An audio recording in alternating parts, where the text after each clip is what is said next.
Bonjour à tous, bienvenue pour l'épisode numéro 24 du Journal de bord. Nous sommes lundi 7 octobre, début de la 5e semaine, déjà.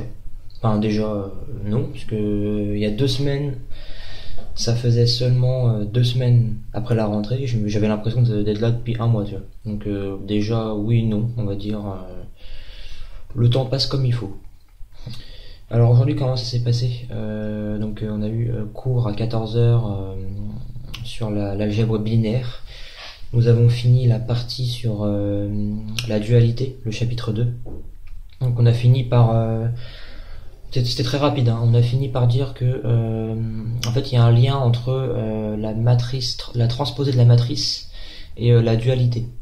C'est-à-dire que si on a une application qui va de E dans F, avec B une base de E et C une base de F, alors la transposée de la matrice de F de la base B jusqu'à la base C, c'est la matrice de la base duale de C à la base duale de B de la transposée de F. Et on a démontré ça. Et du coup après on est passé au chapitre 3 sur le produit scalaire, donc on a fait que des rappels. Premier paragraphe c'était que des rappels jusqu'à l'inégalité de Cauchy-Schwarz et au-delà même, on a été un peu plus loin. Et ensuite, donc c'est pas dur, hein, en redéfinition d'un produit scalaire, qu'est-ce que c'est une application bilinéaire qui est définie, positive et symétrique. Ensuite, qu'est-ce qu'on a vu? On a vu l'inégalité de Cauchy-Schwarz, mais avant on a vu d'autres choses.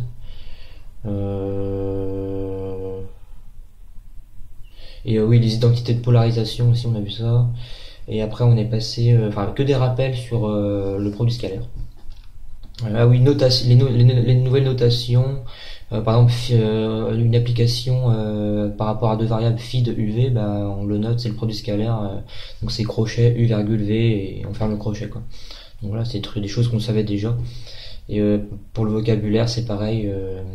Si on a un couple d'un espace vectoriel et d'un produit scalaire, ça s'appelle un espace vectoriel euclidien. Voilà.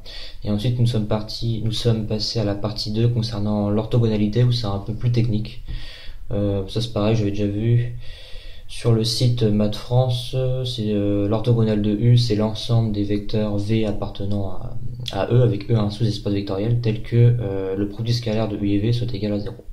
Donc c'est l'ensemble des vecteurs qui soient orthogonaux au vecteur U. C'est U orthogonal. Et pareil pour grand U, donc c'est le sous-ensemble de E. Donc le E, je dirais plutôt que c'est un espace vectoriel. Et U, c'est un sous-espace vectoriel de E. Et U orthogonal, c'est l'ensemble des vecteurs appartenant à U, je crois. Tel que pour tout X appartenant à E, ou tout élément appartenant à E, on a le produit scalaire nul. Et ensuite, il y avait des corollaires, une proposition qui dit que soit E un espace vectoriel ou un SEV, soit F inclus dans E, donc F c'est un sous-espace vectoriel, un sous-ensemble aussi. Et on dit que F est en somme totale avec F orthogonal et E. Je crois que ouais c'est ça, c'est E égale donc c'est somme il est en somme directe, plutôt somme totale, n'importe quoi. Il est en somme directe avec F et F orthogonal, et on l'a démontré. Et dans la démonstration, on avait utilisé la dualité qu'on avait fait dans la partie 2. Voilà. Et on a fini le cours sur la symétrie orthogonale et la projection orthogonale, qui est un peu plus abstrait et un peu plus compliqué à comprendre. On a fait un petit schéma pour se visualiser un peu, parce que c'est difficile sans schéma de se visualiser avec la symétrie et la projection. Et sinon c'est tout. Demain, comme d'hab, 8h-18h, à part qu'on n'a pas cours de 14 à 16, gros piano on n'a pas. Comme il avait dit, il devait enlever les 2 créneaux cette semaine, sauf qu'il a enlevé celui de demain et pas celui d'après-demain. Il nous a donné le DM par mail.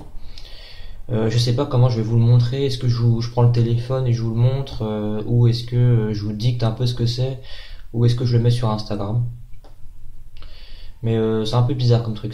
Au début il y a un problème pour l'exo 1, ça va lier les congruences et les classes à mon avis. Et l'Exo 2, c'est la cryptographie ou je sais pas quoi, RSA, un truc basique qu'on a vu en maths P avec les congruences, sauf que là c'est pas du tout pareil. C'est beaucoup plus dur, forcément. Et voilà. Du coup, le DM concernant la topologie à rendre pour vendredi, j'ai commencé, j'ai pas fini. Je vais le continuer juste après la vidéo. Juste après là, je vais faire, je vais continuer. Et voilà. Et c'est tout ce qu'il y a à dire. Et sur ce, bah, je vous dis à bientôt et bonne soirée.